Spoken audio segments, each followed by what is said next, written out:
It all came down to one dinner, one single night.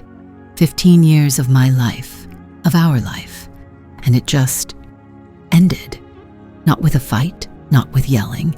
It ended with a polite smile from a stranger who wasn't a stranger at all. I've replayed that moment so many times. The way his face changed, the way everything he'd built up, this whole performance, just collapsed in an instant. And all I did was sit there. I just sat and watched it happen. I'm Grace. I'm 41 years old. For 15 of those years, I was married to Eric. I work in healthcare administration. It's a job that requires a lot of organization, a lot of patience. You have to be composed, emotionally steady. I think that's just my nature. I spent a long time being the steady one in my marriage, the one who kept things running, who smoothed things over. I thought that was my job. I thought that was what love was. Eric is charming. He can be when he wants something. He's the kind of man people are drawn to at a party. He has a good story, a quick laugh, but behind that, there's this deep insecurity, a need to be seen, to be admired, especially by other women. It started small, little things I chose to ignore. We'd be at a friend's barbecue, and I'd notice him talking to someone's sister, a little too close. His voice would drop into that low, confidential tone he used, the one he never used with me anymore. I'd see him straighten his shirt, run a hand through his hair when a new woman joined the group. It was like a switch flipped. He was on. If I ever brought it up, even gently, it was always the same response. I was being sensitive. I was overreacting. It was just harmless fun. So I stopped bringing it up. It was easier to keep the peace. It was easier to pretend I didn't see it. The last year or so, things got worse. He became more distant. He was on his phone constantly and would angle the screen away if I walked into the room. He started caring more about his appearance, new clothes, a new gym routine. He was 44 and suddenly very concerned with looking like he was 34. When I'd try to talk to him, to connect, he'd get defensive. He'd accuse me of nagging, of not appreciating how hard he worked. It felt like I was living with a roommate, not a husband. A roommate I was constantly trying not to upset. I kept thinking it was a phase, a midlife crisis or stress from his job. I kept making excuses for him, to myself and to everyone else. I believed if I was just patient enough, just understanding enough, the man I married would come back. For our 15th anniversary, I wanted to try. I really wanted to get back to how things used to be. I booked a table at a nice restaurant, a quiet place, the kind of place we went to when we were first dating, when he only had eyes for me. I remember picking out my dress. I wanted to feel beautiful. I wanted him to see me, to really see me, for the first time in a long time. I was hopeful. I let myself feel hopeful that night. We got to the restaurant and were seated at a nice table. For a few minutes, it was okay. We talked about work, about neutral things. But then I saw it happen. His eyes started to wander. He wasn't looking at me anymore. He was looking over my shoulder toward the bar. I saw a woman sitting there alone. She was professional, well-dressed. His whole posture changed. He sat up straighter. He squared his shoulders. When he spoke to me, his voice was different. It was that low, smooth tone again. The performance had started. He kept glancing over at her. It wasn't subtle. It was a constant, distracting pull. I felt that familiar knot in my stomach, the one that told me I was about to be invisible. I tried to bring his attention back to me. I asked him about a memory from our wedding. He answered, but his eyes flicked back to the bar mid-sentence. He wasn't with me. He was in his own world, a world where he was the center of attention. A few minutes later, he put his phone on the table. He told me he had to step away to take an important call. I knew he was lying. There was no call. I just nodded. I didn't say a word. He got up from the table, but he didn't walk toward the exit. He walked toward the bar. I watched him. I sat there at our anniversary table and watched my husband approach a strange woman. He leaned on the bar near her, casual, like it was a coincidence. He ordered a drink he didn't need. Then he turned and spoke to her. I couldn't hear what he was saying, but I didn't need to. I knew the script by heart. I saw the way he leaned in, the charming half-smile, the confident gesture of his hand. He was trying to impress her. It was so obvious. Anyone could see it. The woman at the bar was polite. She listened, but she didn't seem overly engaged. She kept her distance, but that didn't matter to Eric. He was in his element. He believed he was winning her over. He got more and more animated, more arrogant. I just sat there, watching him betray me. On our anniversary, at a dinner I had planned to celebrate us, I felt a strange kind of calm. It wasn't anger, not yet. It was just clarity. This was who he was. This wasn't a mistake or a bad night. This was a pattern. He craved the validation of a stranger more than he valued the respect of his wife. After a few minutes, he gave her one last confident smile and started walking back to our table. He had a smirk on his face. He was proud of himself. He sat down, ready to tell me some story about his work call. He thought I was oblivious. He had always counted on me being oblivious. But before he could say anything, something else happened. The woman from the bar stood up. She picked up her coat and her bag, and then she started walking toward our table. Time slowed. Each step the woman took from the bar was deliberate, measured. It wasn't the walk of someone heading for the exit or the restroom. It was a walk with a destination, our table. Eric hadn't noticed yet. He was still basking in the afterglow of his little performance, the smugness resting on his features like a badly worn mask. He picked up his wine glass, swirling the deep red liquid, a self-satisfied connoisseur of his own minor conquests. "See," he said, his voice still holding a trace of that confidential lowered tone he'd used with her.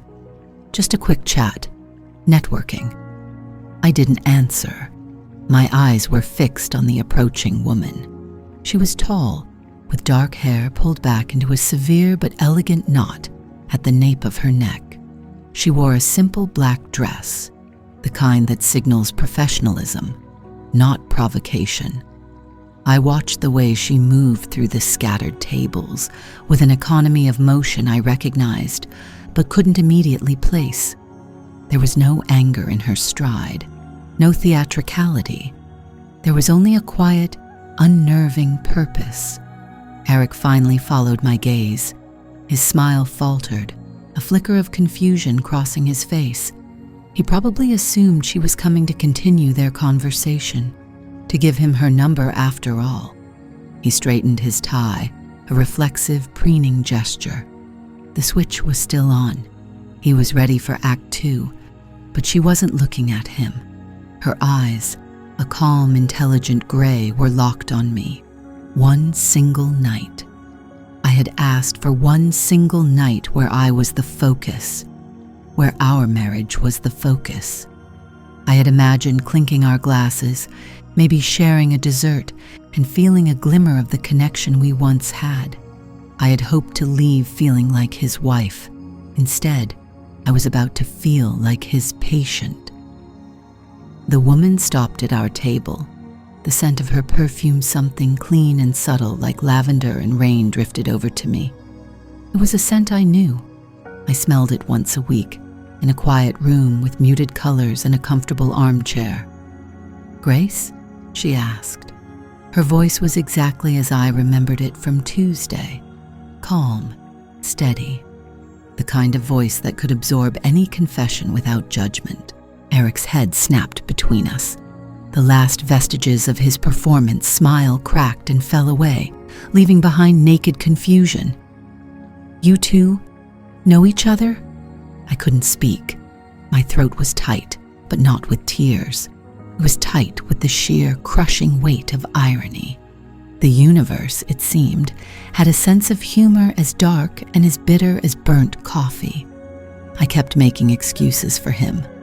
I'd said that exact sentence not 3 days ago, my hands wrapped around a cup of lukewarm tea in her office.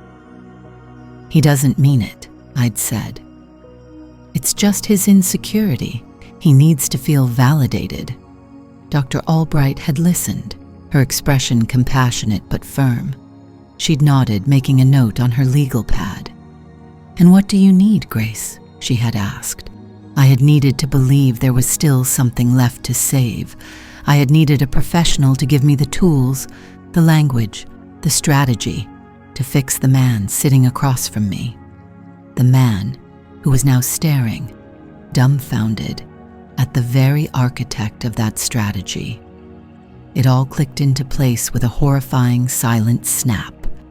The knowing, pitying look the woman had given me from the bar.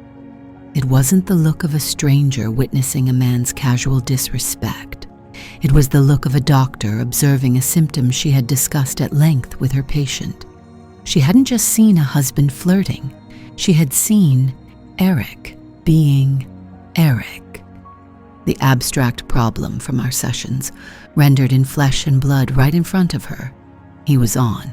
The performance, the low, smooth tone, running a hand through his hair. I had described every detail to her. I had dissected his every move, laid his patterns bare on the altar of therapy, hoping she could help me exorcise them. And he had just performed the entire ritual for her, note for note. Sorry, Eric stammered, looking at her. He was trying to recalibrate, to understand his sudden loss of power in the situation. I don't think we've been introduced. He was still trying to be charming. It was his only setting. I finally found my voice. It came out even devoid of the tremor I expected. It was the voice of a woman who had just been handed the ultimate, undeniable truth. There was a strange peace in it, the quiet that follows a blast. "Eric," I said, my gaze never leaving his. "This is Dr. Albright." He smiled, relieved, extending a hand. "A doctor? Well, it's a pleasure to meet you. Eric Shaw." He thought this was the solution, the missing piece of the puzzle.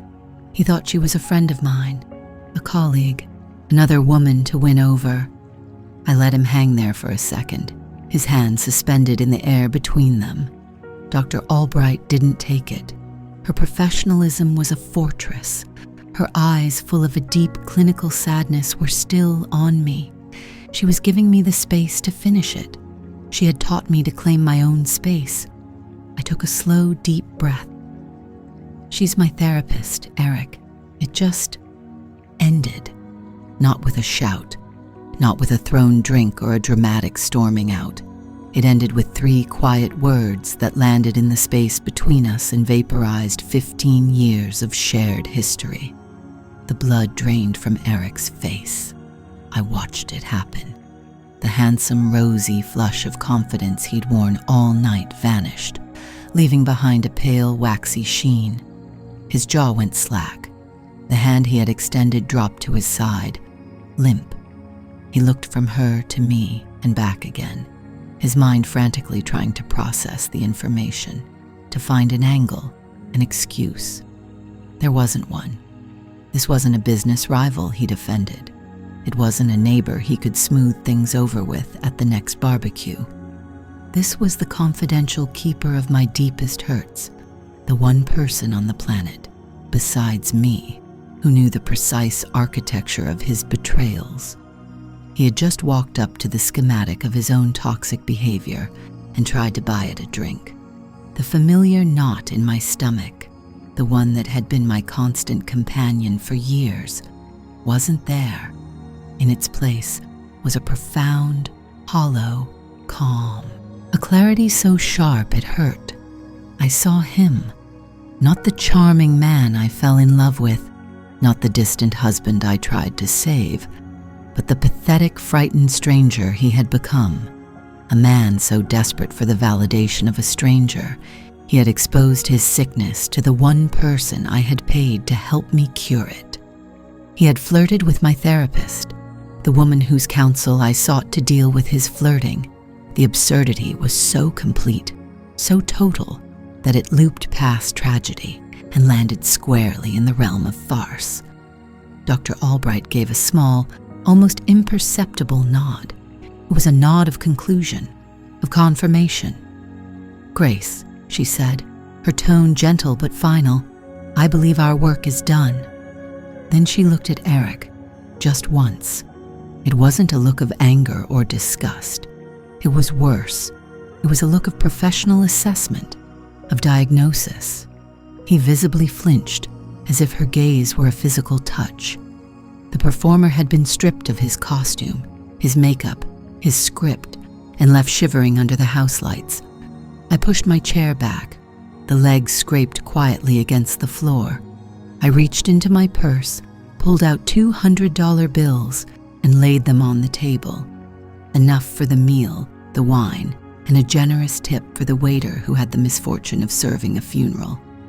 Eric's mouth opened, but no sound came out. He just stared at the money, then at me. His eyes, for the first time in a long time, were pleading. He was finally seeing me, but it was too late. He wasn't seeing his wife. He was seeing the audience as she stood up to leave his disastrous one-man show. I didn't say goodbye. I didn't offer a final cutting remark. The silence was louder than any word I could have chosen. I turned and walked away from the table, past the bar where it all began, and toward the heavy oak door of the restaurant. I didn't look back. I knew exactly what I would see. A broken man, a ruined anniversary, and the ghost of a marriage, all sitting under the dim, unforgiving lights. The heavy glass door closed behind me with a soft, expensive sigh. It sealed the restaurant's warm, amber-lit world away, leaving me on the cool, damp pavement of the city street. For a moment, I just stood there, the sound of distant traffic a low hum in my ears. The air was crisp, carrying the scent of rain and exhaust, and I took a deep, shuddering breath. It didn't feel like a breath of relief, not yet. Felt like the first breath after being held underwater for a very, very long time. There was no explosion of anger, no torrent of tears, just a profound and hollow quiet inside my own head, the familiar knot of anxiety that had lived in my stomach for years, the one that tightened whenever Eric turned on his charm for someone else, was simply gone. Its absence left a strange, unnerving emptiness. I walked to the parking garage, my heels clicking a steady, even rhythm on the concrete. The sound was grounding. Click, click, click. The sound of moving forward. Inside my car, the silence was absolute. I didn't turn on the radio.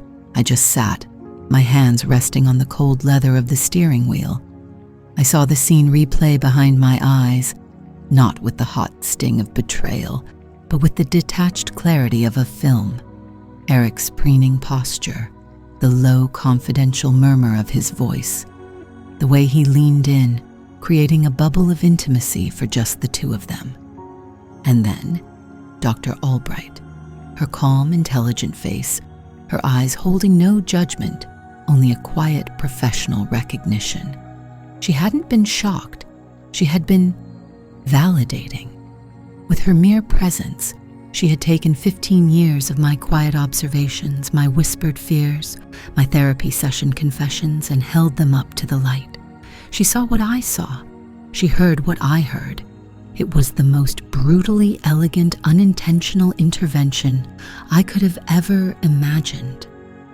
I hadn't planned it. I couldn't have. It was just the universe finally delivering a receipt. He would call it a setup. That would be his first line of defense. "You set me up, Grace." The accusation was so predictable. I could almost hear it in his voice right there in the car.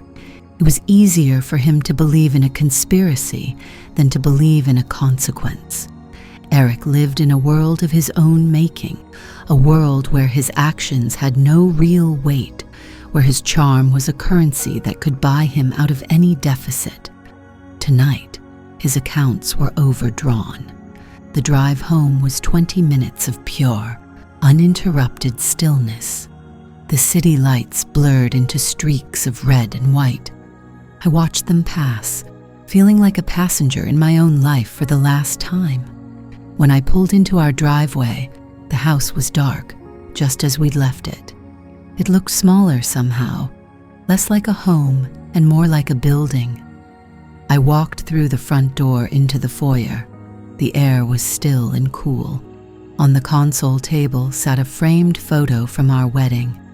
Two smiling, impossibly young people, utterly oblivious to the slow decay that would follow. I looked at the smiling woman with my face and felt a pang, not of nostalgia, but of pity. She had tried so hard. She had smoothed over so many cracks, painted over so much water damage, all in the name of keeping the peace, all to maintain the facade of a structure that was rotten at its foundation. I didn't move the photo. I just left it there, a relic of a different time.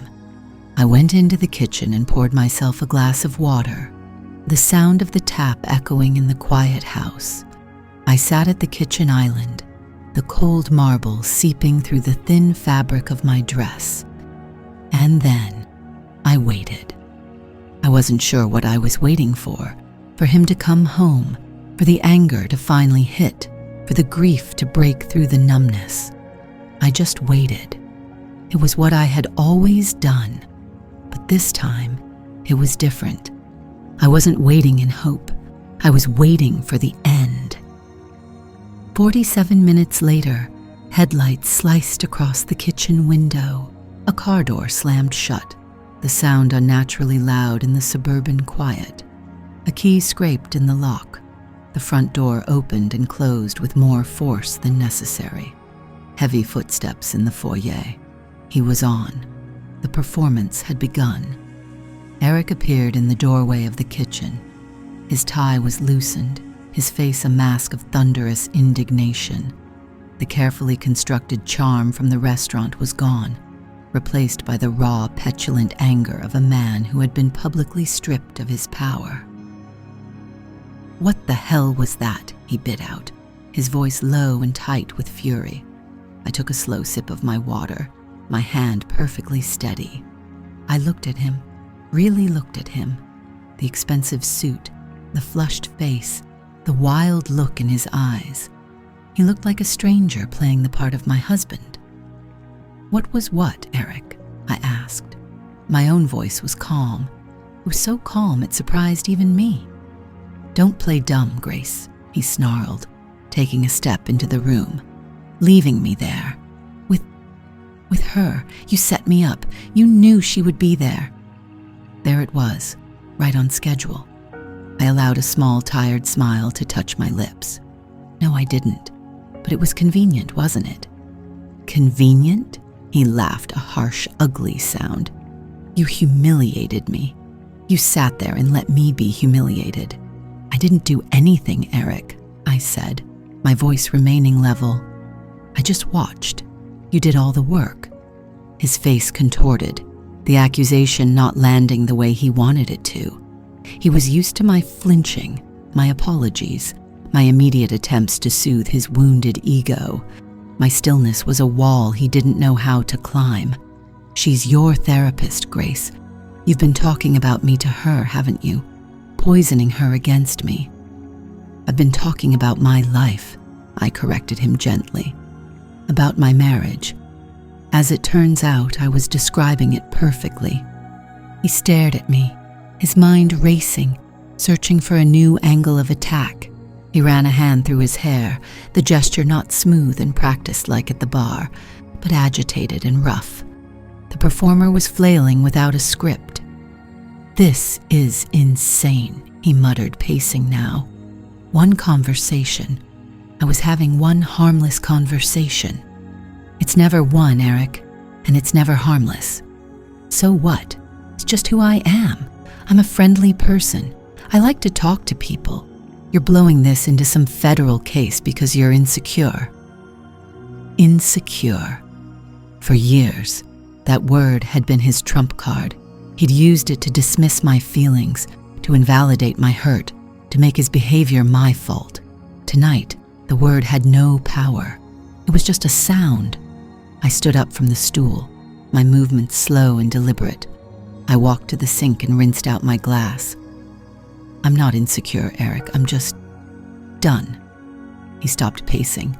The word hung in the air between us, heavy and solid. Done?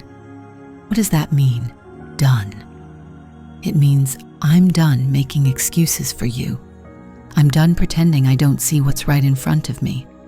I'm done being the quiet, understanding wife who smooths things over so you don't have to feel uncomfortable for 5 minutes. I turned to face him, leaning back against the counter. The performance is over. A flicker of something real crossed his face then. Not anger, but panic. The raw animal fear of the man behind the curtain realizing the audience had gone home. Grace, come on, he said, his voice shifting, softening. The anger wasn't working, so now came the appeal. It was our anniversary. I was stressed from work. I had a little too much to drink before you even got there. It meant nothing. It was a good performance, almost believable, but I had seen him give it too many times before, to me, after the barbecue with my sister's friend, after the holiday party with his new assistant. The script was always the same. It meant everything, I said softly. It meant that on our 15th anniversary, the one you forgot until I reminded you, you still needed more. I wasn't enough. I have never been enough. The truth of it, spoken aloud in our kitchen, was devastatingly simple. He opened his mouth, then closed it. For the first time all night, Eric had nothing to say. He just stood there, exposed and silent, under the harsh fluorescent lights of the room we had once called the heart of our home. I'm going to sleep in the guest room, I said, my voice even. We can talk about the logistics tomorrow. I walked past him, close enough to smell the wine on his breath and the faint, cloying scent of the other woman's perfume. He didn't move. He didn't try to stop me. As I walked up the stairs, I didn't feel triumph. I didn't feel joy. I felt a deep, aching sadness for the man I married 15 years ago and for the man he had become. But for the first time, his sadness was no longer my burden to carry.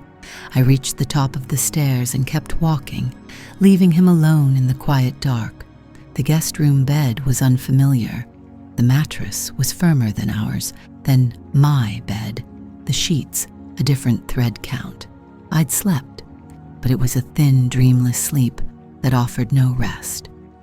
When my eyes opened to the pale gray light of morning, my first thought wasn't about coffee or the day's schedule. It was a single, stark fact. It's over. The finality of it didn't feel like a weight. It felt like a release. For years, I'd woken up with a familiar knot in my stomach, a low-grade anxiety about what mood Eric would be in, what small slight I would have to navigate or ignore before breakfast. This morning, the knot was gone. In its place was just quiet, a clean, empty space. I lay there for a few minutes, listening to the sounds of the house, the hum of the refrigerator downstairs, the distant groan of the water heater. These were the sounds of my home, a place I had carefully curated, decorated, and managed for 15 years. A place that had started to feel like a hotel where I was the unpaid manager, and my only long-term resident was a stranger. I showered in the guest bathroom, the water pressure weaker than in the master suite. I chose my clothes with care, simple black trousers, a soft gray sweater, armor. It was professional, neutral, and projected a sense of composure I wasn't entirely sure I possessed, but I knew the part I had to play today. I was no longer the peacemaker. I was the administrator of an ending. When I walked into the kitchen, he was already there. Eric was sitting at the kitchen island, staring into a mug of coffee he hadn't touched. He was still wearing the clothes from last night, the tailored shirt, now deeply wrinkled, the expensive trousers. He looked rumpled and small. The polished charm had flaked away, leaving behind the tired, insecure man I'd spent a decade and a half pretending not to see. He looked up as I entered. His eyes were red-rimmed. For a fleeting second, a ghost of the old sympathy stirred in me, the instinct to soothe, to make it better. I pushed it down. It was a phantom limb, an ache for a part of me that had been amputated last night. "Grace," he said. His voice was rough. I didn't answer. I walked to the coffee maker, took out a clean mug, and poured myself a cup. I moved with deliberate, unhurried motions. I would not let him set the pace. I would not let him dictate the emotional temperature of the room. This was my meeting. I took a sip, the heat scalding my tongue, and turned to face him, leaning back against the counter. I kept the warm mug held in both hands, a shield. "We need to discuss the logistics, Megan." My voice was even, colder than I intended, but I couldn't afford warmth. Warmth was a concession I was no longer willing to make. He flinched, as if the word logistics was a slap. Logistics? Grace, for God's sake, it was a dinner, a stupid, horrible dinner. We can't just end 15 years over one night. One single night. The phrase hung in the air. He said it as if it were an anomaly, a blip in an otherwise perfect record. My mind flooded with a montage of other nights. The company Christmas party where he'd spent 2 hours talking to a new intern, his back turned to me. The neighborhood barbecue where he'd laughed a little too loudly at Sarah from next door's jokes, his hand lingering on her arm. The countless evenings he'd spent angled away from me on the sofa, the screen of his phone tilted just so. It was never one night. It was every night. Last night was just the one where the lights came on, and I saw the shabbiness of the set. "This isn't a negotiation, Eric," I said calmly. "I'm not angry. I'm not looking for an apology. I'm just done. The only thing left to talk about is how we do this cleanly." He stared at me, his face a canvas of disbelief. He was searching for the old Grace, the one who would eventually sigh, accept a half-hearted, "I'm sorry you feel that way," and let the silence smooth over the cracks. She wasn't there. "So you're just going to throw it all away?" he asked, his voice rising. "Our life? This house?" "First," I said, holding up a finger, keeping my tone level. "We need to separate our finances. I'll call the bank today and set up a new account for myself. We need to agree on a way to handle the joint savings and bills until everything is finalized." His jaw worked silently. He looked stunned. I was talking about accounts, not feelings. I was treating our marriage like a business merger gone wrong. For a man who lived on a diet of high drama and emotional validation, my practicality was a language he didn't understand. "Second," I continued, "one of us needs to move out. I think it should be you." That broke through his shock. "What? You're kicking me out of my own house?" "It's my house too, but I'm not the one who broke it. You can stay with your parents or find a short-term rental. We can discuss a fair timeline. A week, maybe 2. "A week?" He shot to his feet, the chair scraping loudly against the tile. The performer was back, but this was a different role. This was the wronged man, the victim. "You can't do this, Grace. You set me up. You brought your goddamn therapist to our anniversary dinner just to trap me." I took another slow sip of coffee. I let him have his outburst. I had seen this performance before, too. Deflection, blame. It was the frantic thrashing of a man who refused to look at his own reflection in the water.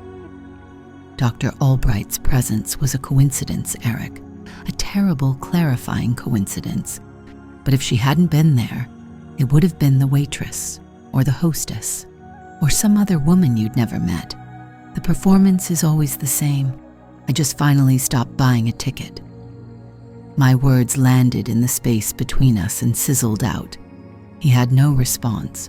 The accusation of a setup was his only defense, and he knew, on some level, how flimsy it was.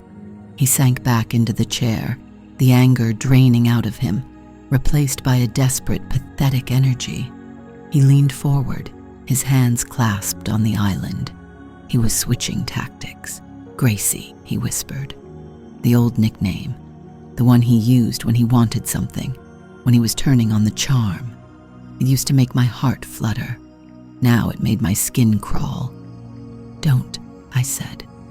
The word was sharp, final. He ignored it. Please, don't do this. I love you. You know I do. I'm an idiot. I'm a fool. I know that. But I can change. We can go to counseling. A different counselor, obviously. We can fix this. I looked at him, really looked at him, at the man I had loved, the man I had built a life with, and I felt a profound and aching sadness, not for the future we were losing, but for the past I had wasted, hoping he would become the man he pretended to be. He wasn't a bad man, not entirely. He was just a weak one, and I was done being his strength. You won't change, Eric, I said, and my voice was softer now, filled with a melancholy I couldn't hide. You don't want to change. You just don't want to face the consequences. There's a difference. The silence that followed was heavy. It was the silence of a closed door, the silence of a verdict delivered. He stared at his hands, his shoulders slumped in defeat. The performer had run out of lines. The audience had gone home. I'll have a list of assets for us to review by this evening, I said, my voice returning to its business-like tone, and I'll look up the names of a few divorce mediators. It will be more amicable that way. The word divorce hung in the air. I had said it. It was real now.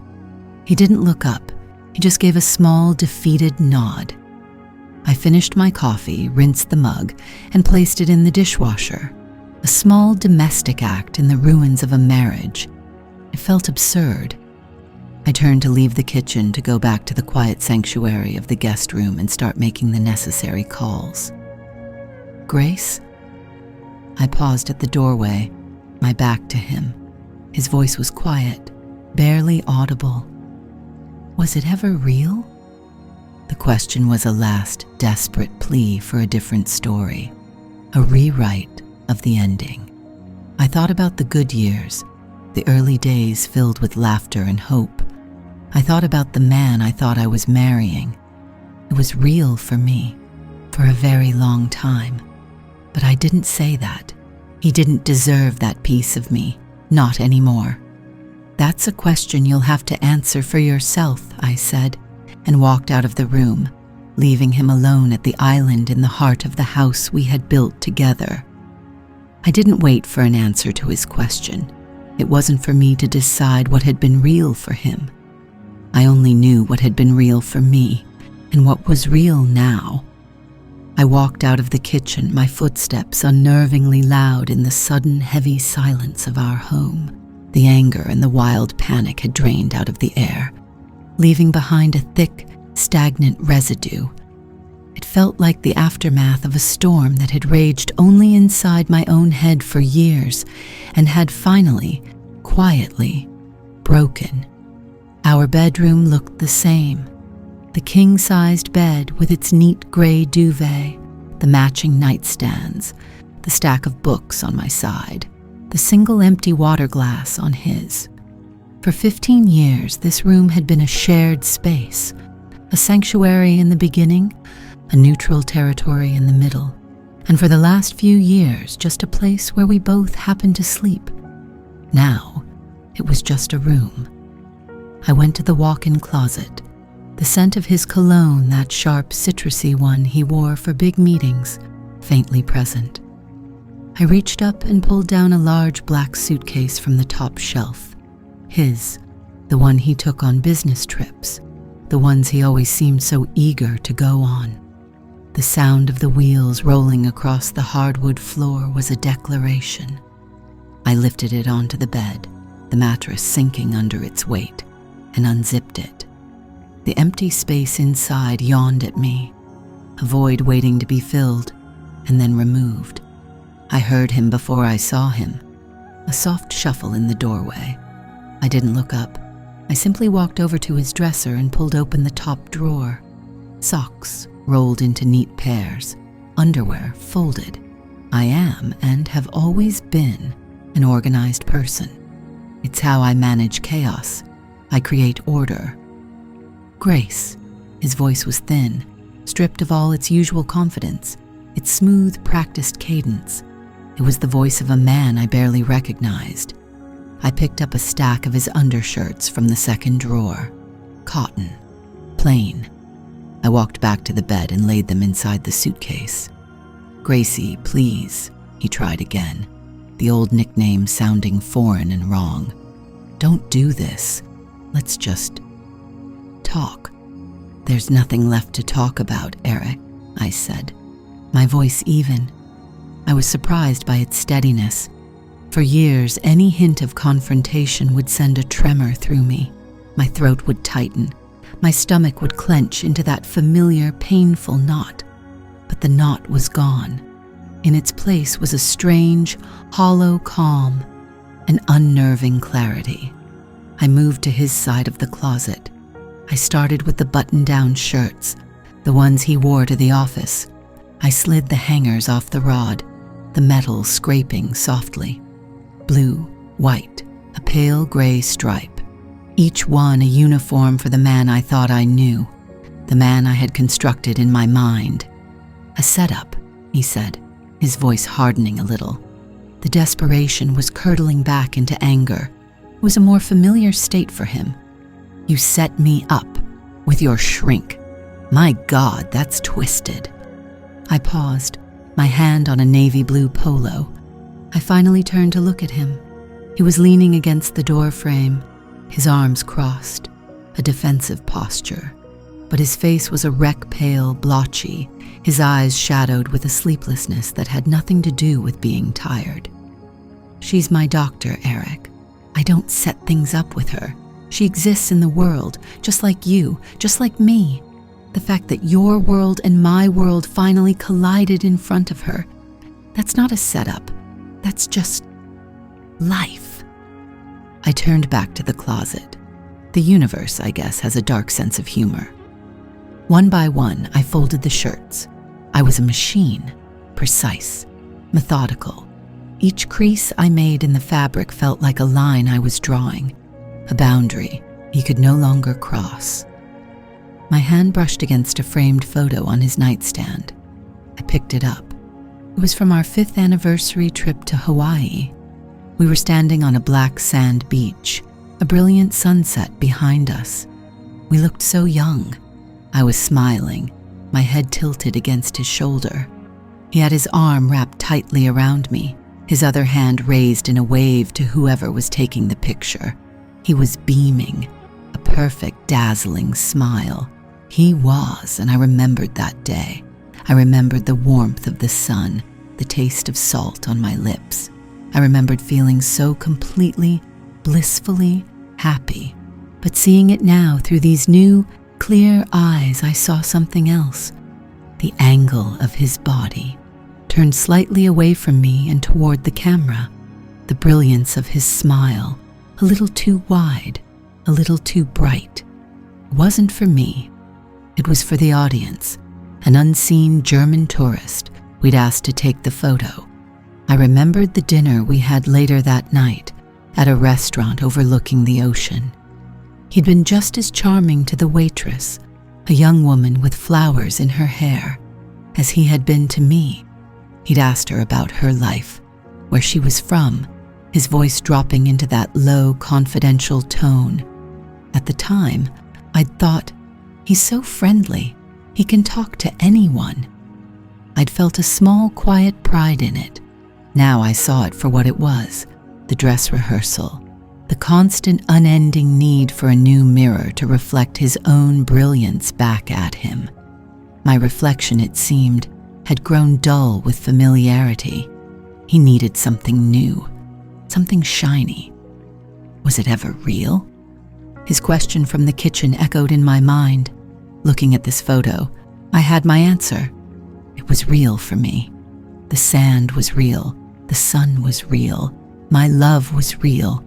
But I was in a scene with a man who was playing a part. He was just a very, very good actor, and I was his most dedicated audience. I placed the photo face down in the suitcase on top of a pile of his sweaters. "What are you doing?" he whispered, watching me bury the image. The anger was gone again, replaced by a raw, pleading note. "Gracie, that's us. It's a picture, Eric," I said softly. I closed the lid of the suitcase and zipped it shut. The sound was definitive, final. "You'll need your toiletries." I walked past him into the master bathroom. He followed, standing helplessly in the doorway as I opened his side of the medicine cabinet.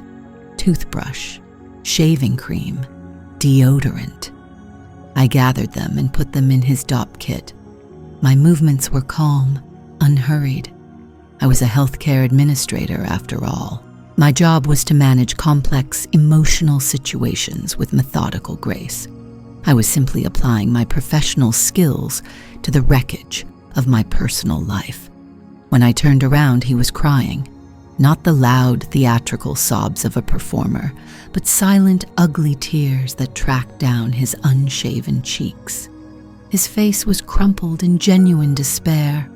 The mask was completely gone. In its place was just a lost, broken man.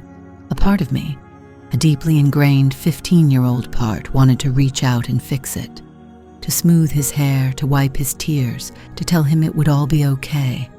It was the peacemaker in me, the wife, the woman who had spent more than a decade making things okay for him. But I didn't move. I just stood there, holding his bag of toiletries, and I watched him. I felt a deep, profound sadness, a melancholy for the man I thought he was, for the marriage I thought we had. But I didn't feel the urge to fix him. That part of me was gone. Dr. Albright hadn't just ruined his night. She had liberated me from my role. "I'll change," he choked out. "I swear to God, Grace, I'll go to therapy. I'll do anything you want. Just don't make me leave." I looked at him, at this stranger with my husband's face, and I felt a pang of pity. He didn't get it. He still thought this was a problem that could be fixed, a negotiation that could be won. He thought I was punishing him. "This isn't a punishment, Eric," I said, and my voice was gentle. It was the kindest I had been to him all morning. "This is a consequence. I'm not doing this to you. I'm doing this for me." He stared at me, the tears still running down his face, as the meaning of my words slowly settled in. This wasn't about him at all. Not anymore. I held out the DOP kit. He didn't take it. I placed it on the counter beside him. I went back into the bedroom, pulled the suitcase off the bed and stood it on its wheels. I rolled it to the doorway where he was still standing, frozen. He looked from the suitcase to my face. He was searching for something, a crack in my resolve, a flicker of doubt. He found nothing. Slowly, his hand reached out and he took the handle of the suitcase. His shoulders slumped, defeated. He turned and walked down the hall, the little black wheels rumbling quietly behind him. I followed him to the front door. He paused with his hand on the knob, his back to me. "Grace," he said, his voice a ragged whisper. "I love you." I didn't answer. I didn't say, "I love you too," because it would have been a lie. I didn't say, "I don't love you," because it would have been cruel. The truth was far more complicated, a tangled mess of memory and loss that I couldn't begin to unravel. So I just stood there, in silence. After a long moment, he opened the door. He walked out, pulling the suitcase behind him. The door clicked shut, the deadbolt engaging with a soft metallic thud. And then there was silence. It was vast. It filled the hallway, the kitchen, the bedroom. It filled every space he had just vacated. For a second, it felt like I was going to drown in it. But then I took a breath, and another.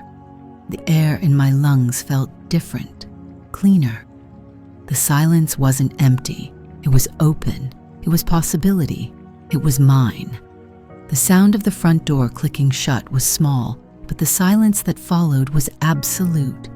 It rushed in to fill the space Eric's frantic energy had occupied, a physical presence that pressed in on me from all sides. For a moment, I didn't move. I just stood in the hallway, listening. I could hear the low hum of the refrigerator from the kitchen, a sound I hadn't consciously registered in years. I could hear the faint whisper of the air through the vents. These were the sounds of the house itself, the sounds that had been there all along, buried under the noise of him. He was gone. The finality of it didn't feel like a crash or an explosion. It felt like a slow, deep exhale I'd been holding for 15 years. I walked into the living room. His presence was a ghost here, too. The indentation on his side of the sofa, the remote control left on the armrest where he always dropped it, the faint scent of his cologne, the one he wore for special occasions, but had started wearing every day. I ran my hand along the back of the sofa, the fabric cool beneath my palm. This room had been his stage. Here, he would recount his day, the star of his own workplace drama. Here he would hold court when friends were over, his voice booming, his laughter demanding an echo. I had always arranged my life and my home around his. The furniture was placed for his optimal television viewing angle. The throw blankets were the ones he liked, not the softer ones I preferred. The coasters were always within his reach because he was careless with his drinks. Without thinking, I walked to the heavy armchair angled toward the television. It was his chair. I gripped the worn arms and with a grunt of effort began to push. It scraped against the hardwood floor, a raw protesting sound in the quiet. I didn't stop. I shoved it across the room until it was tucked into a corner, facing the wall. It looked ridiculous, like a piece of furniture being punished. I looked at the empty space it left behind, the clean patch of floor. A wave of something light and dizzying washed over me. It was control. My phone buzzed on the kitchen counter. I walked toward it, my steps measured. I knew who it was. The screen lit up with his name, a text. "I'm at a hotel. I can't believe you did this, Grace. After everything? Was any of it real to you?" The question again. Was it ever real? Before, coming from his lips, it had been a weapon designed to wound me, to make me doubt my own reality. But here, on the screen, stripped of his performative anguish, it looked pathetic. It was a question he should have been asking himself. I thought about the early days. I thought about a trip to the coast, before the excuses started, when he'd held my hand the entire drive and talked about the future as if it were a place we were building together. I thought about the night we moved into this house, sitting on the floor eating pizza from the box, our laughter echoing in the empty rooms. It was real for me. My love had been real. My hope had been real. My pain was certainly real. What was his? I suspected even he didn't know. His reality was a script, and he just moved from one scene to the next, playing whatever part earned him the most applause. The devoted husband, the charming stranger, and now The wounded man, betrayed. I held my finger over his contact name. I saw the small, unassuming option at the bottom of the screen. Block this caller. It was so simple. A quiet digital severing. No drama, no shouting match, no final tearful confrontation. Just a tap. I pressed it. A small pop-up asked me to confirm. I pressed it again. And just like that, he was gone from my phone too. The silence in the house seemed to deepen, to settle into something more permanent. It was no longer an absence of his noise. It was the presence of my peace. I wandered into my bedroom. His closet door was slightly ajar. I pushed it open. The empty hangers made a faint tinny music as they shifted. The shelves where his sweaters had been folded were bare. I had done a thorough job, methodical, like preparing a patient file. All the necessary components were gathered and dispatched. On my nightstand sat a book I'd been trying to read for months, its bookmark stuck on the same page. Eric hated when I read in bed. The small light from my lamp, he claimed, disturbed his sleep. He never seemed to notice that the blue light from his phone, which he scrolled through for an hour every night, filled the entire room. I picked up the book. Then I put it down. I wasn't in the mood to read someone else's story. I was at the very first page of my own. There was one last piece of administration to handle. I went to my laptop, sat at the dining room table, a place we hadn't shared a meal in years, and opened my email. I stared at the blank composition screen for a long time. My fingers hovered over the keyboard. Dear Dr. Albright. I typed the words and stopped.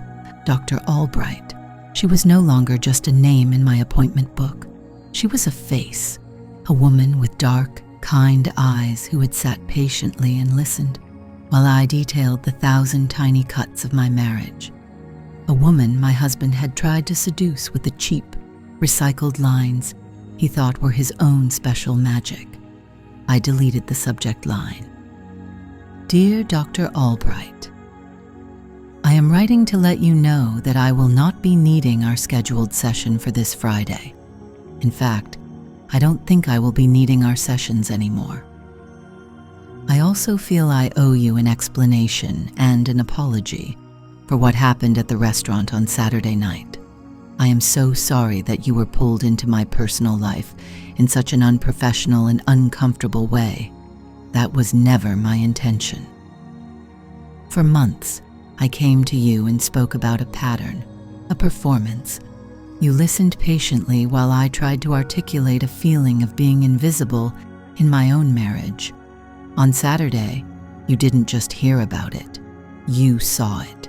You became the unwitting audience for the very behavior I could never adequately describe. Eric's performance that night and your identity gave me something I haven't had in a very long time. Clarity. Absolute, irrefutable clarity. There are no more excuses to be made, no more ambiguities to interpret. The story I was telling myself about my marriage is finally over. So, thank you. Not for the therapy, though that was helpful, but for the clarity. It was the most unexpected and most valuable anniversary gift I have ever received. Sincerely, Grace. I hit send before I could second guess it. The email vanished into the digital ether, another thread cut clean. It was done. All of it. I closed the laptop and stood up. The house was mine. The quiet was mine. The night was mine. I walked to the stereo in the corner, a dusty relic we never used because Eric preferred the sound from the television. I scrolled through the radio stations, past the booming pop and the aggressive talk shows, until I found the classical station. A lone piano played a quiet, melancholic piece, a nocturne, music for the night. I turned the volume up just enough to fill the room, the notes soft and clear. I went into the kitchen, filled the kettle with water, and took out my favorite mug, the one he called chipped and old. I waited for the water to boil, listening to the music, feeling the vast open space of the evening ahead of me. There were no plans, no dinner to make for someone else, no television schedule to accommodate, no mood to manage. The kettle whistled. I poured the steaming water over a chamomile tea bag and carried the mug to the living room. I sat down on my side of the sofa, the side that had always felt temporary. I looked at the empty space where his chair used to be. It didn't look like a void. It looked like an opportunity. Tomorrow, I thought, I'll buy new sheets, bright white ones, and maybe I'll move the sofa to face the big window instead. I could watch the sun set from here. I took a sip of my tea. It was warm and soothing. Outside, the sky was turning a deep, velvety purple. The piano on the radio played on. For the first time in a very long time, I felt completely and utterly seen by myself. The front door clicked shut, the sound of the deadbolt sliding home echoing in a space that was suddenly, cavernously mine.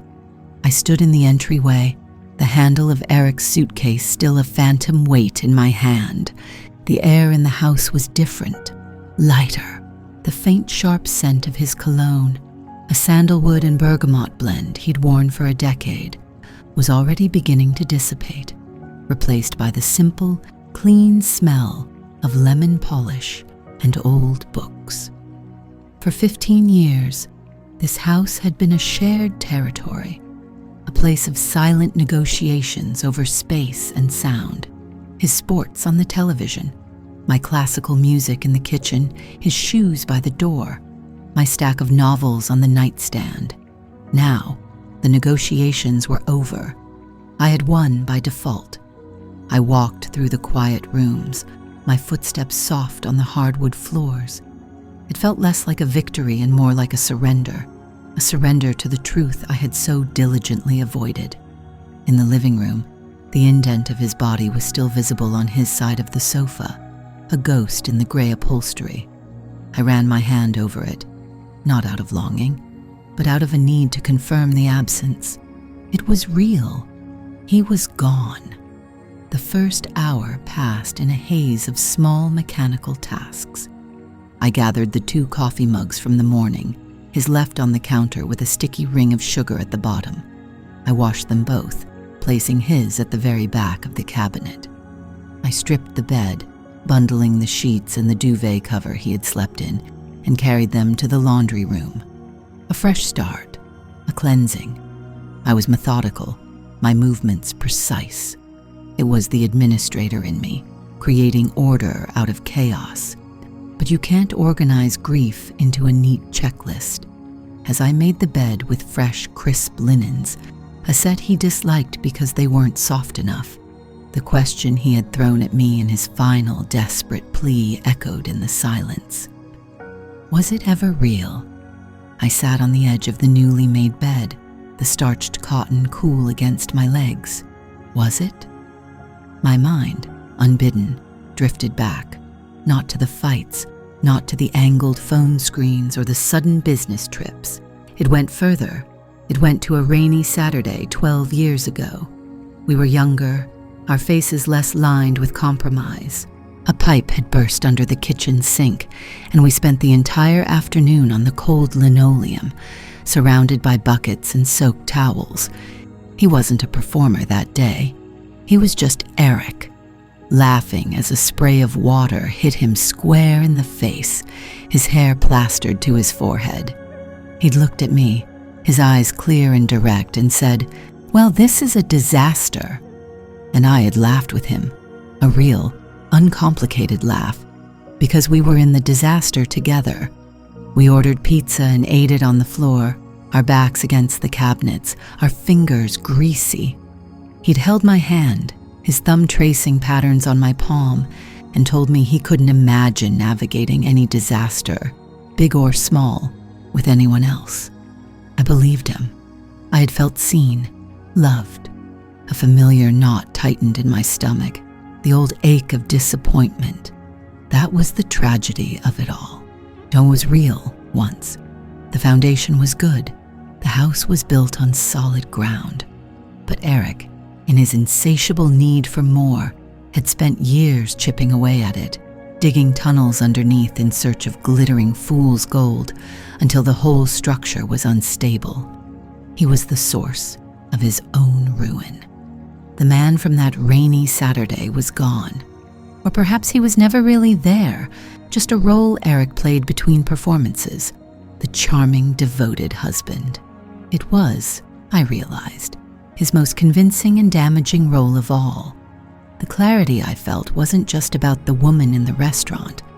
It was the final, devastating understanding that I had been the primary audience for his longest-running show, the one who was supposed to applaud no matter how many lines he flubbed.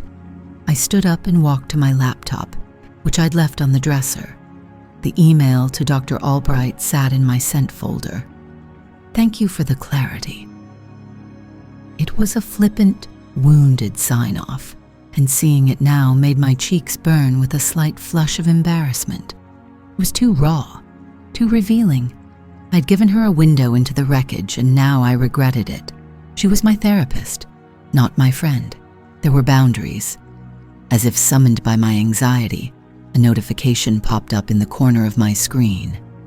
New email from Catherine Albright. My heart hammered against my ribs.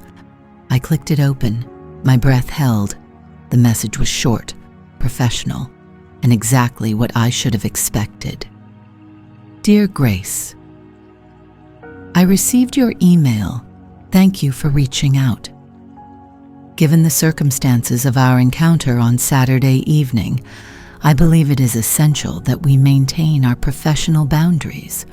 However, I also recognize the unique and difficult nature of the situation. My primary concern remains your well-being.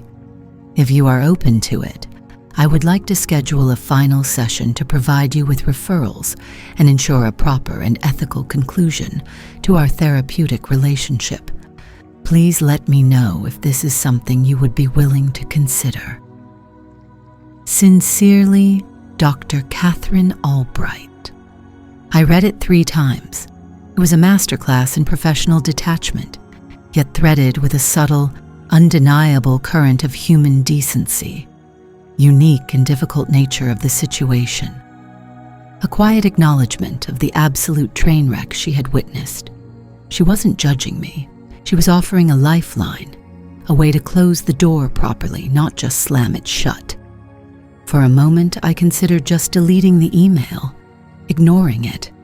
The thought of sitting in her office again, the memory of her at that bar hanging between us, felt unbearable.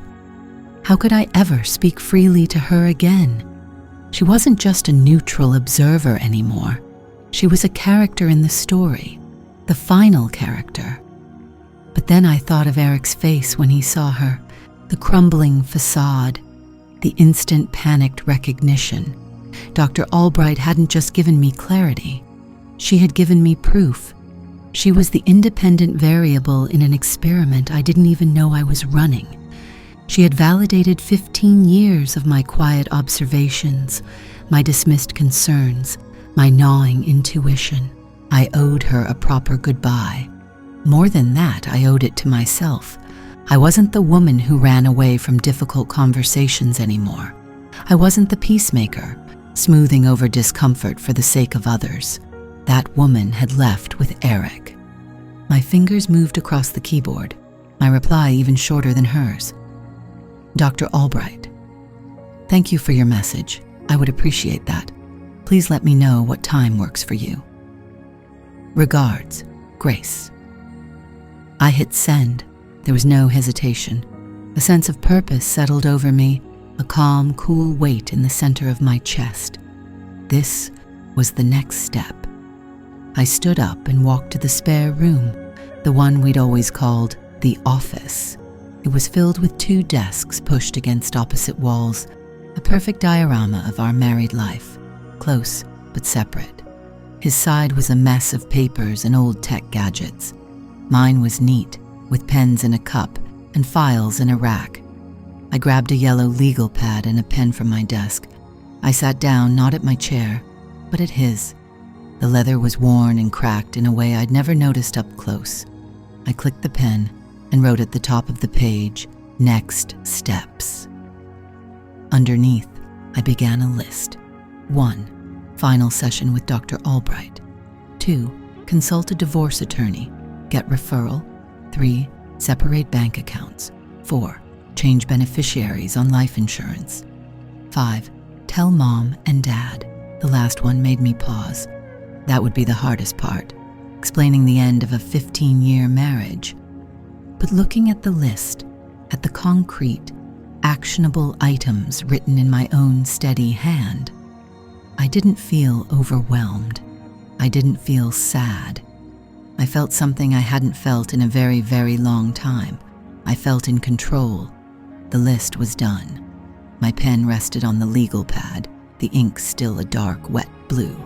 It was a short list, clinical and cold, but it felt like the most honest thing I had written in 15 years. 1.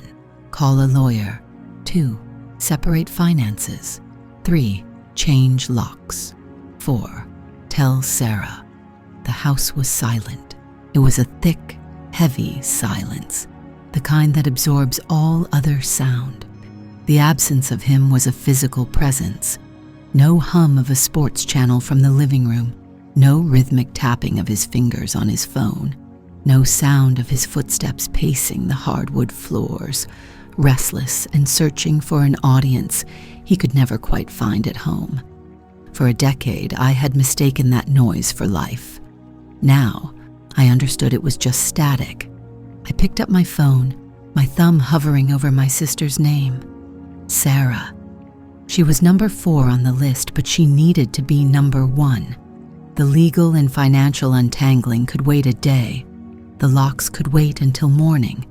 But I couldn't hold this immense, terrifying, liberating truth by myself for another hour. I pressed the call button before I could second-guess myself. She answered on the second ring, her voice rushed and cheerful. "Hey, you. I was just about to call you. Happy anniversary. Did Eric love the gift?" I told Mark that a vintage watch was a bit much, but he insisted. The words landed like small, smooth stones in the quiet of my kitchen. An anniversary. Of course. The world had kept spinning. My sister and her husband still thought I was celebrating a milestone. The irony was a bitter pill. I had received a gift after all, not a watch, but clarity. A far more permanent and valuable thing. I took a breath. "He's gone, Sarah." The line went quiet. The cheerful energy vanished, replaced by the same heavy silence that filled my house. I could picture her perfectly, standing in her own kitchen, wiping her hands on a dish towel, her brow furrowed. "Gone where?" she asked, her voice now low and cautious. "To the store?" "No, gone for good. I asked him to leave this morning." Another pause, then a long, slow exhale that sounded like 15 years of held breath. "Oh, Grace," she whispered. It wasn't pity. It was a deep, mournful relief. "Okay. Are you okay?" "I think so," I said, and the words surprised me with their honesty. "I feel empty, but not in a bad way, just quiet." What happened? And so I told her. I kept my voice steady, measured, recounting the events of the dinner with the same clinical precision I'd used to write my list. The restaurant, the way Eric's focus had drifted, the woman at the bar. I described the performance, the shift in his posture, the low, confidential tone of his voice, the hand running through his hair, the whole tired, predictable routine. Sarah listened without interrupting. I could feel her patience traveling through the phone, a solid grounding force. "And the woman," I said, my voice dropping slightly. "The woman he was trying to impress. It was my therapist." This time, the silence on her end was one of sheer disbelief. Then a short, sharp sound that was half gasp, half laugh. "You are kidding me. Grace, you're not serious." "I've never been more serious in my life.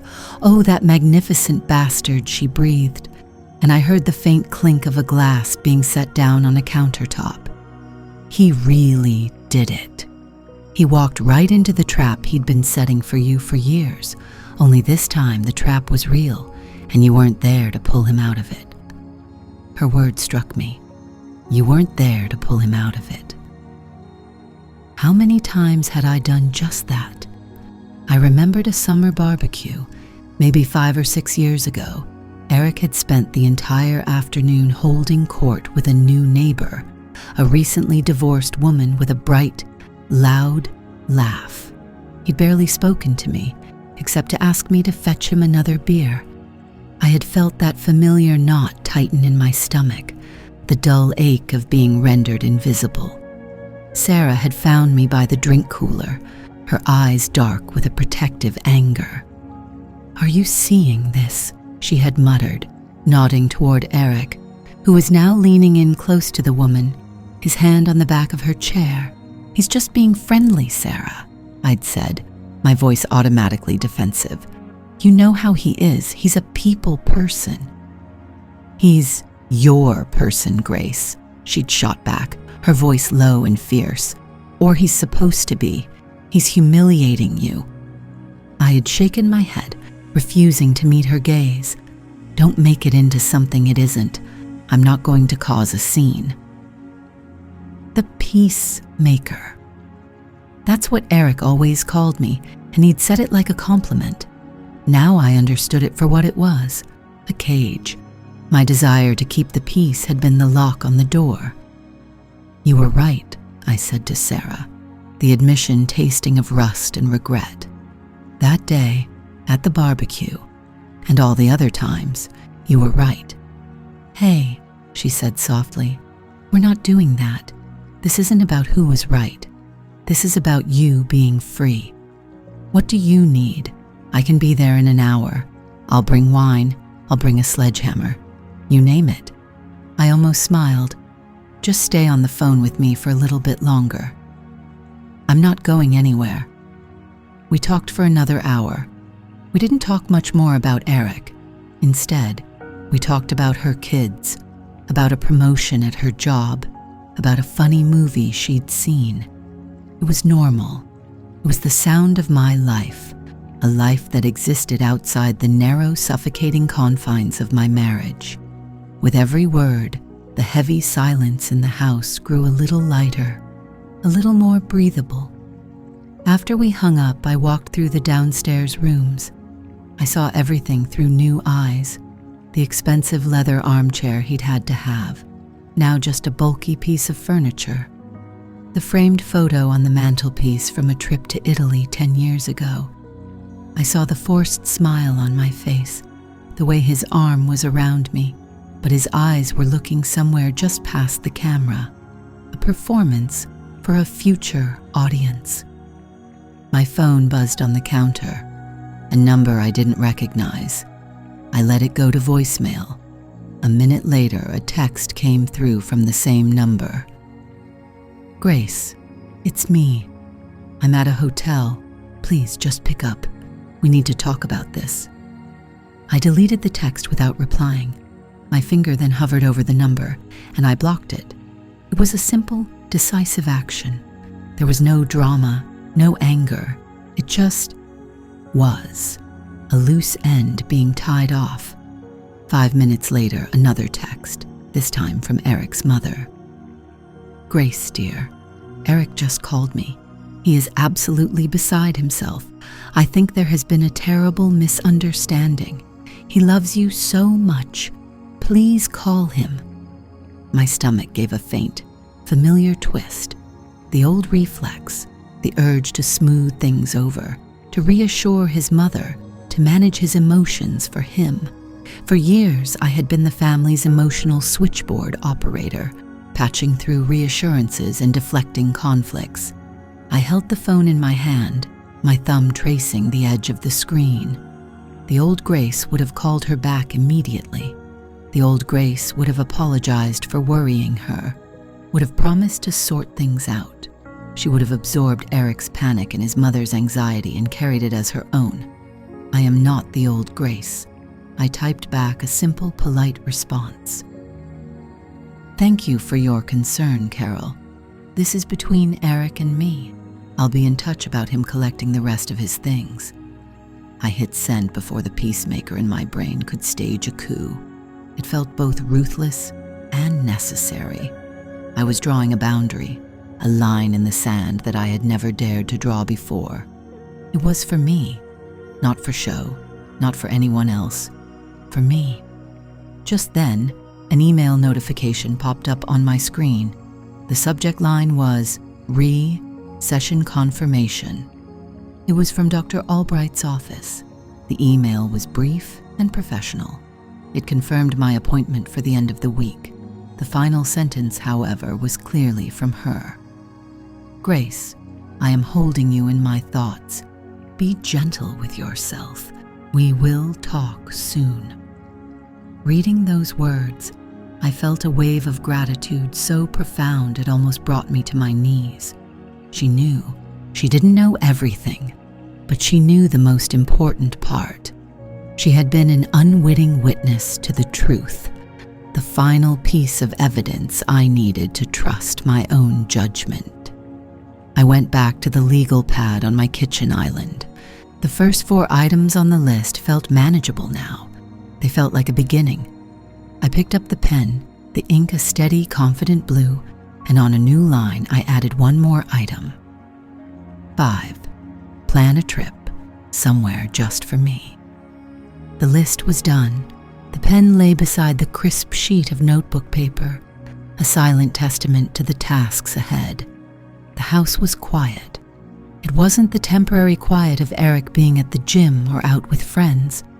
This was a different kind of silence, a profound, foundational quiet that settled into the floorboards and soaked into the upholstery. For 15 years, this house had been filled with the noise of him, the booming sound of the sports channel, the rhythmic thump of his restless leg, the low murmur of his voice on the phone, always on the phone. His presence had been a constant hum in the background of my life. Now the hum was gone. The silence was so absolute it felt like a physical presence, a guest that had arrived to take his place. My body, still running on the autopilot of habit, moved toward the kitchen. I reached for the coffee grinder. My hands moved through the familiar motions. Measure the beans, pour them in, press the lid down. The loud whirring blitz was a welcome intrusion, a normal sound in a world that had tilted off its axis. I reached into the cupboard for 2 mugs. My hand hovered over his, the heavy ceramic one with the logo of his favorite team. It was a stupid, reflexive action, a ghost limb reaching for something that was no longer there. I slowly retracted my hand and took only my own, the plain white one I preferred. 1 mug. The simplicity of it struck me. As the coffee maker hissed and sputtered, I leaned against the counter and surveyed the space. His jacket was still slung over the back of a dining chair, a rumpled shape in the dim morning light. A single sock lay near the entryway, a stray piece of laundry he'd shed on his way in days ago, small fragments of him, left behind. I didn't feel the urge to clean them up. Not yet. They were like artifacts from a past life, proof that he had been real, that we had been real.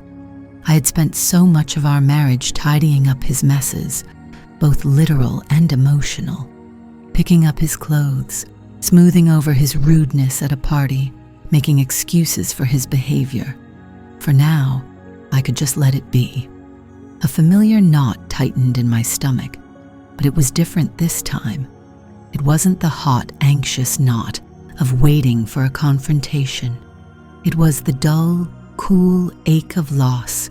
15 years doesn't just evaporate because of one night. It was a life, a whole life I had built, believing it was a partnership. I had poured myself into the cracks of his ego, hoping to shore him up, to make him feel secure enough that he wouldn't need to look outside our marriage for validation. I see that now. I'd been trying to fill a void that was bottomless. My phone buzzed on the counter, a text from my sister, Sarah. "You okay? Thinking of you." I typed a quick reply. "I'm okay, really. House is quiet." "Good quiet or bad quiet?" she wrote back instantly. I thought about it for a moment, my thumb hovering over the screen. "Just quiet," I finally sent. It was the truest answer. It wasn't good or bad yet. It was simply a fact, a new state of being. The coffee was ready. I poured my single cup and carried it back to the living room, deliberately avoiding the side of the sofa that had been his. I sat, placing the mug on a coaster, and picked up the list. 1. Call a lawyer. 2. Open new bank account. 3. Gather financial documents. 4. Change the locks. The list was my anchor. It was concrete.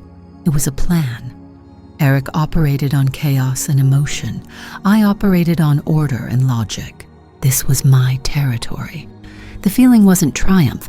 It was a grim, steadying sense of purpose. This was just another project to manage. The dissolution of my own life. The last item on the list wasn't a task, but a reminder. Dr. Albright, Wednesday, 10 a.m. That was today.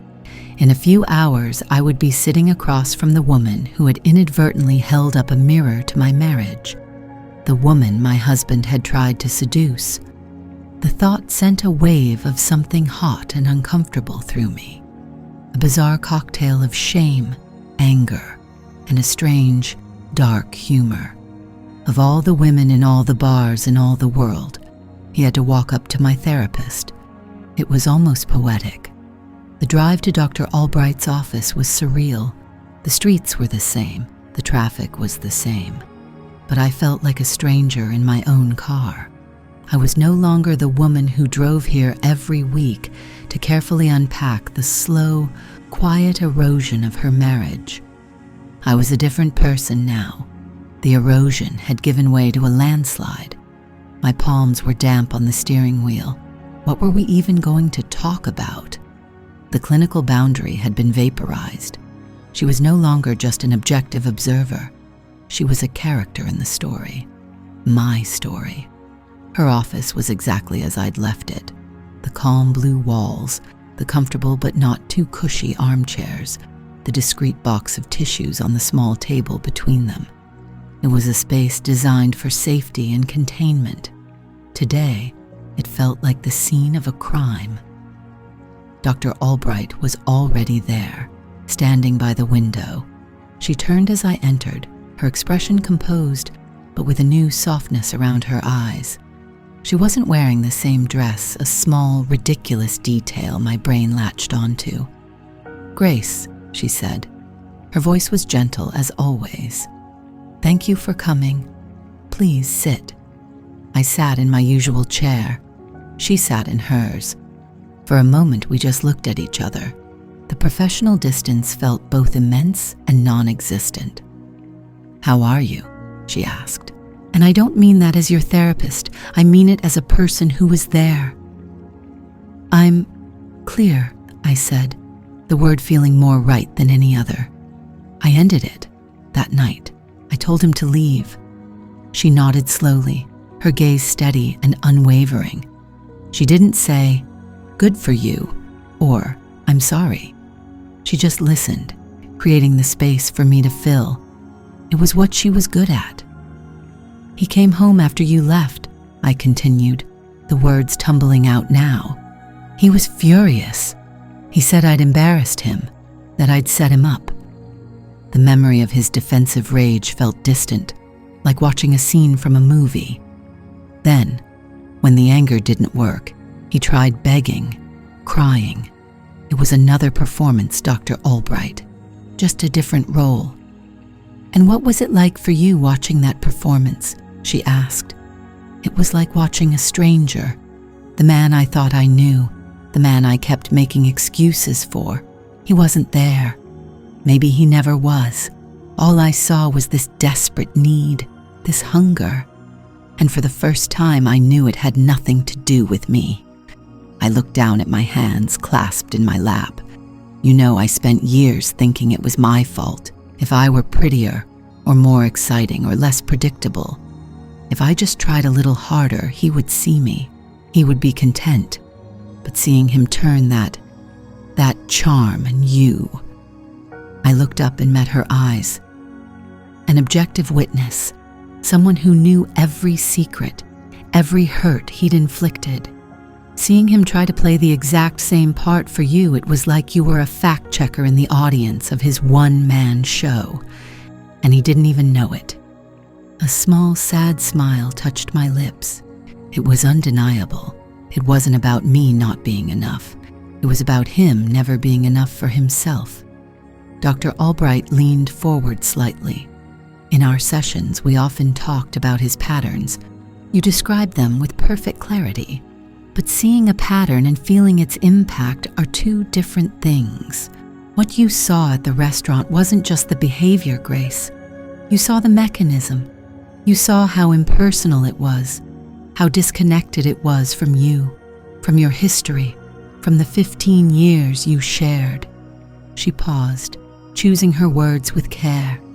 As a professional, I have to say that I deeply regret my unintended role in your pain that evening. It was a situation I never could have anticipated. It wasn't your fault, no, I said, and I meant it. You didn't do anything. You just existed. And he did what he always does. I took a breath. You didn't cause the pain. You just revealed it in a way that I couldn't ignore anymore. We sat in silence for another minute. It wasn't the charged quiet from the beginning of the session. It was a settled quiet, the quiet of a conclusion being reached. This will be our last session, I said. It wasn't a question. She nodded. I think that's appropriate. My role in your life has fundamentally changed. If you choose to seek therapy again, I can provide you with a list of excellent colleagues. Thank you. We had reached the end of my marriage, the end of this therapeutic relationship. It was a day of endings. I stood up, and she stood with me. There was no handshake, no formal goodbye, just a look of mutual, complicated understanding. Grace, she said, her voice holding a note of genuine warmth. The work you did in this room was always about finding your way back to yourself. It seems you found your way. I walked out of her office and into the bright, indifferent afternoon. The air felt different, sharper. The colors of the city seemed more vivid. For the first time in a long time, I wasn't looking at the world through the filter of Eric's moods or my own anxieties. I was just looking. I got in my car and didn't immediately start the engine. I just sat there, my hands resting on the wheel. An ending. Yes, but as I looked at my own reflection in the rearview mirror, tired, a little sad, but with eyes that were steady and clear, I realized that wasn't the whole truth. The story of Dat Alsace was over. The story of me was just beginning. My story. Chapter 1. The words sat on the legal pad, stark and simple. For a long moment, I just stared at them. It wasn't a list of chores anymore. It was a map, my map, drawn in my own hand, leading away from the life I had meticulously maintained and into a country I didn't yet know. The first item I'd written down felt both monumental and absurdly simple. 1. Reclaim the space. It meant the house, our house. For 15 years, it had been a shared territory, a stage for the quiet, polite performance of our marriage. Every piece of furniture, every picture on the wall was a product of negotiation or, more often, my concession. Eric had strong opinions about aesthetics, which was another way of saying he had strong opinions about his own reflection. He wanted our home to look like the life he felt he deserved. I just wanted it to feel like a home. We had achieved his goal, not mine. I stood up from the desk, the leather of the chair sighing as I rose. It was his chair. He'd picked it out for the home office, a grand, imposing throne of dark brown leather that made him look, he'd said, like a man who makes decisions. I looked at it now and saw only an empty prop. I started in the bedroom. His side of the closet was a fortress of order. Shirts arranged by color, suits encased in plastic, a neat row of shoes polished to a high gleam. It was the armory of a man who went out to battle for attention every day. My own side was softer, less rigid, more real. I didn't feel anger. I didn't feel a surge of vengeful energy. I felt a quiet, methodical purpose, the same way I felt when organizing a complex patient discharge plan at work. This was simply a problem to be solved. Eric was a complication to be removed. I pulled his empty suitcase from the top of the closet, the one I had packed for him the day after. It had been a temporary measure, a single bag for a weekend away. This was the real exodus. I found large black trash bags in the pantry and brought them upstairs. The first things to go were the clothes. I didn't fold them. I didn't handle them with any residual care. I simply pulled the hangers from the rod and let the expensive fabric slide into the black plastic maw of the bag. A silk tie he'd worn to my father's funeral, a cashmere sweater I'd bought him for Christmas 3 years ago, the one he'd exchanged for a different color without telling me. Each item was a small dead memory. I was not mourning them. I was cataloging them, filing them away and disposing of them. His scent still clung to the fabric. That cologne he favored, a sharp, woody fragrance that I once found intoxicating. Now it just smelled like a lie, like a billboard advertising a product that didn't work. Halfway through the closet, my phone buzzed on the dresser. I glanced at the screen, expecting another blocked number, another attempt from Eric to breach the wall I'd built. But it wasn't him, it was his mother. Brenda. A familiar knot tightened in my stomach, a phantom limb of my old life. For 15 years, Brenda's calls had been a source of low-grade anxiety. She was a master of the backhanded compliment, the concerned question that was really a criticism. Grace, you look a little tired. Are you making sure to get your rest? Eric needs you to be at your best. Her love for her son was a blinding, all-consuming force that left no room for his own accountability. In her eyes, Eric was a flawless diamond, and I was merely the velvet box he was presented in. A box that had better be clean and properly aligned. I had always answered. I'd always been polite, deferential, the peacemaker. My thumb hovered over the ignore button. It would be so easy. But the list on my desk came back to me. Set boundaries. Boundaries weren't built by avoidance. They were built with bricks of clear, spoken truth. I took a breath. I answered the call. Grace, darling, thank goodness. I've been so worried. Her voice was a practiced performance, thick with manufactured concern. Hello, Brenda, I said. My own voice was calm, steady. It surprised even me. I've been trying to reach Eric, but his phone goes straight to voicemail. Is he there? Is everything all right? Here it was. The opening move. She knew. Of course she knew. Eric would have run to her the moment he left the hotel, painting himself as the wounded party. I was simply meant to play my part in her script, to be the difficult, hysterical wife she could soothe and gently reprimand. No, he's not here, I said, my voice even. A slight pause. Oh, well, where is he? He said something about staying at the Marriott, but that's just not acceptable. You two have had a little tiff, I'm sure, but he belongs at home. A little tiff. The phrase was so dismissive, so belittling, it was almost perfect. It shrunk the entire soul-crushing saga of our anniversary dinner into a petty squabble over what to watch on television. "It was more than a tiff, Brenda," I said, walking over to his nightstand. I picked up a silver frame. It held a picture of us from a decade ago, smiling on a beach in Mexico. We looked happy. I remembered being happy. I turned the frame face down on the polished wood. Eric and I are separating. The silence on the other end of the line was heavy, accusatory. I could picture her perfectly, sitting in her floral armchair, her perfectly coiffed silver hair immobile, her lips pursed into a thin line of disapproval. "Separating?" she finally repeated, the word dripping with disbelief. "Grace, what on earth did you do? It wasn't what happened. It wasn't what did he do. It was what did you do?" The blame, pre-assigned. It was so predictable. It was almost comforting. It affirmed everything I now knew to be true.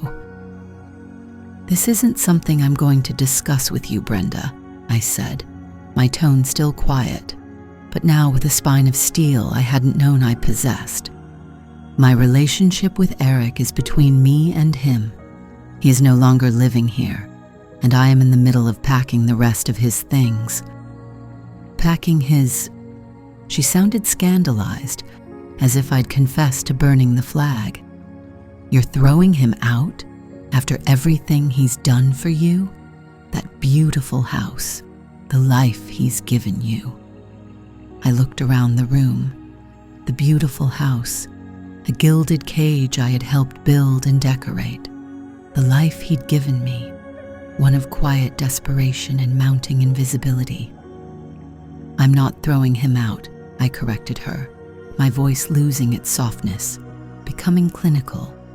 "I am creating a necessary boundary for my own well-being. Eric made his choices. He can call you himself to explain them." "He told me what happened," she snapped, the velvet glove finally coming off.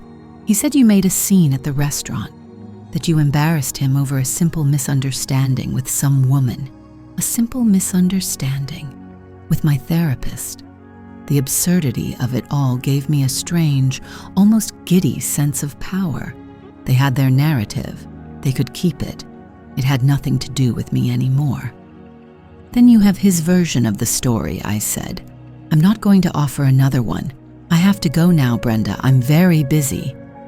"You can't just hang up on me, Grace. I am his mother. We are family." The word hung in the air. Family. It was a word I used to cherish. Now it felt like a weapon she was trying to use against me. "I will always be grateful for the kindness you showed me early in our marriage," I said, and I meant it. There was a time long ago when it was real. But my priority now is myself. Eric is a grown man. He needs to manage his own life and his own relationships, including his one with you, before she could form another protest, another guilt-laced accusation. I ended the call. My hand was shaking, not from fear, but from the adrenaline of a battle fought and won. I had not yelled. I had not cried. I had simply stated the truth and refused to be drawn into the drama. The peacemaker was gone. In her place was just me. I placed the phone back on the dresser, my movements deliberate. The face-down picture frame caught my eye. I picked it up, opened the back, and slid the glossy photo out. I looked at the younger version of myself, her smile so wide and unguarded. She had no idea. She thought love was enough. I felt a pang of sadness for her earnest, hopeful heart. I walked into the bathroom and tore the photograph into 4 clean pieces. I dropped them into the toilet and flushed. I watched the smiling faces swirl and disappear. It wasn't an act of anger. It was a release. Returning to the closet, I grabbed another handful of shirts. The fabric felt different now, lighter. The air in the room felt clearer. I filled one bag, then another. Suits, sweaters, jeans, workout clothes. I moved to his dresser, emptying drawers of socks, underwear, and t-shirts. I found the box with his ridiculously expensive watches. I found the cufflinks from his father. I packed it all, methodical, detached. When I was done, 5 large black bags and his suitcase stood by the bedroom door like solemn sentinels. His side of the closet was a cavernous void. The top of his dresser was bare. The room was suddenly enormous. It was quiet. It was mine. The first Saturday of my new life was unnervingly quiet. For 15 years, Saturday mornings had been a cacophony, orchestrated by Eric. The television blaring sports commentary, the heavy thud of his footsteps on the stairs, the clatter of him searching for a clean coffee mug as if it were a lost artifact. His presence had been a constant low-grade hum of noise and motion that I had learned to tune out, the way one learns to ignore the sound of a city. Now, there was only silence. It was a thick, heavy blanket of a thing. I sat at the kitchen island, clutching a warm mug with both hands, and listened. I could hear the gentle hum of the refrigerator, the distant whisper of a car passing on the street, the frantic chirp of a bird just outside the window. These were sounds that had always been there, but Eric's existence had drowned them out. I had expected to feel lonely. I had braced myself for it, for the hollow ache of an empty house. But what I felt was something else entirely. It wasn't loneliness. It was solitude, a clean, quiet space that belonged only to me. The last of his things were gone. The movers he'd hired had been quick and impersonal, clearing out his office, his side of the closet, the garage shelves where his dusty golf clubs had leaned for years. I had supervised from a distance, a polite and detached observer in my own home, making sure they didn't accidentally take the good towels. When they left, the house exhaled. We both did, but traces remained, ghosts of habit. I still found myself making enough coffee for 2, catching myself just before I poured the second cup. I walked into the living room and felt a phantom irritation at the thought of the remote not being where I left it. Small, insignificant routines that were etched into my muscle memory. They were the scars of our life together, and I knew they would fade in time. Later that morning, I decided to tackle the final frontier, the guest room closet. This was where the things that weren't quite his, but weren't quite mine, had gone to die. Old photo albums, gifts from our wedding we never used, boxes of memorabilia from a shared past. It was a task I had been putting off, but the quiet of the house seemed to demand it. It was time to fill the silence with purpose. I pulled out a heavy cardboard box labeled University and Early Years. The scent of old paper and dust filled the air. Inside, nestled among faded yearbooks, was a smaller photo box. I sank onto the floor, leaning against the bed, and lifted the lid. There we were, Eric and Grace, 26 years old, beaming on a beach. His arm was slung around my shoulders, his smile wide and utterly convincing. I remembered that day. It was our first real vacation together. He had been so attentive, so present. He'd spent the whole day telling me I was the most beautiful woman on the beach, his focus entirely on me. Looking at the photograph, I felt a familiar, distant pang. Was it ever real? His desperate, accusatory question from that last night echoed in the silent room. I had given him an answer then, a shield to protect myself. It was for me, but here, alone, with this ghost of a younger, happier man, the question felt more complex. I sifted through more photos. Us at a friend's wedding, him looking at me during the first dance, us on the steps of our first apartment, him holding the keys like a trophy. In every picture, he was on.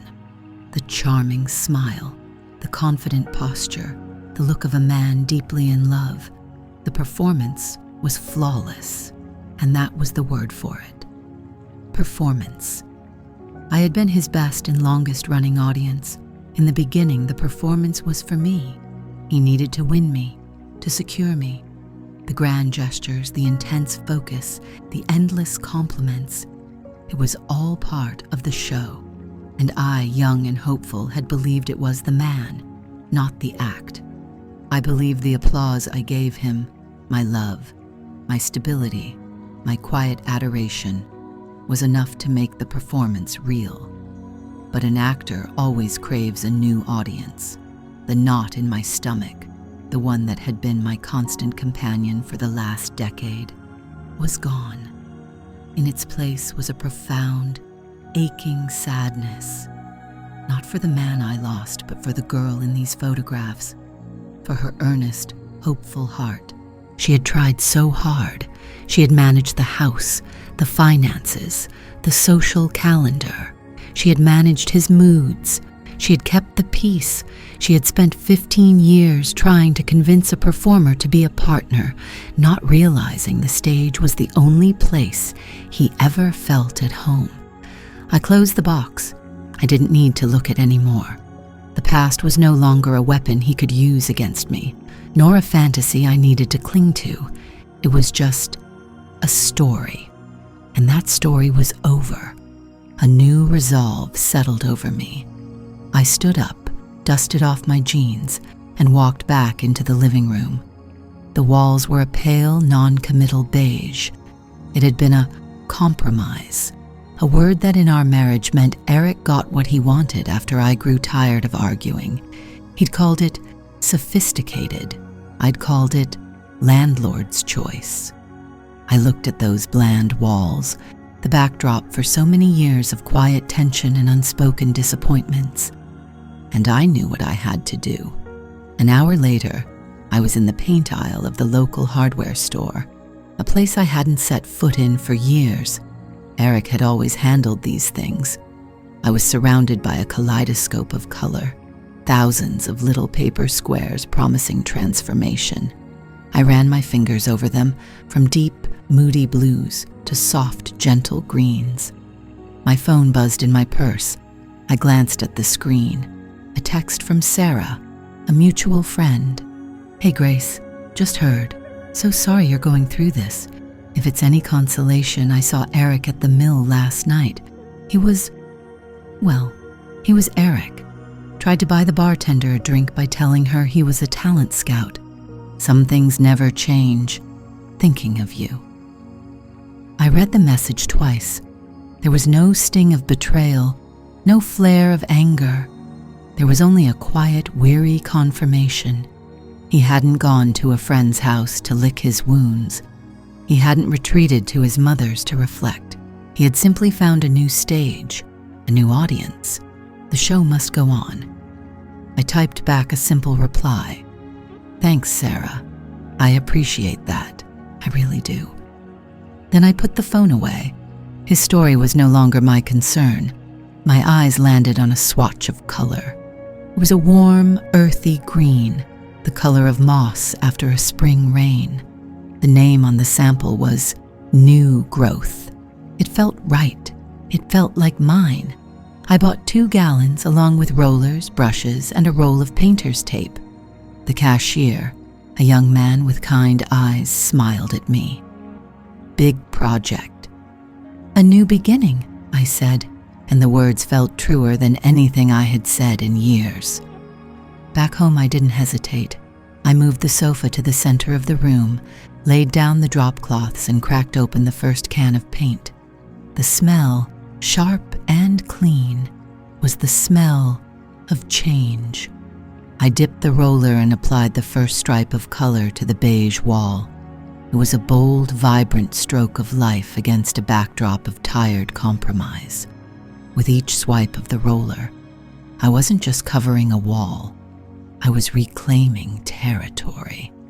I was painting over the memory of him sitting in that armchair, phone angled away from me. I was erasing the spot where he'd stood during our last fight, his face a mask of indignation. I was painting myself back into my own life. The work was physical, demanding. My arms ached, sweat trickled down my temples. But with every section of wall I completed, the room felt lighter. It felt more like me.